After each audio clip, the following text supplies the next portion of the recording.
Ik ben de financial manager eigenlijk van het project, de grote baas eigenlijk. Maar dat had ik eigenlijk niet moeten vertellen, dat zagen jullie onmiddellijk. Goed, wat doen wij? Heel simpel, wij maken boringen in de grond, ja, van 2 meter lang. En wij zorgen er eigenlijk voor dat de grond niet meer vervuilt. Dat er dus geen giftige stoffen meer in zitten. Kortom, wij maken de bodem gezond. Want binnenkort bouwt Lava Company hier een heel groot appartementsblok. Valies opengekregen. Kunnen we nog altijd zwijgen?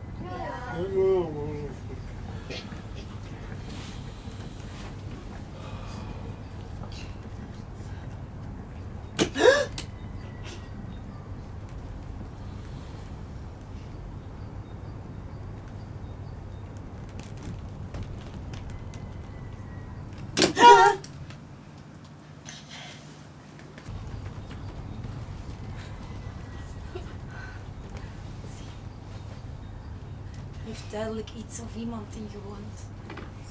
Zo groot zijn ze.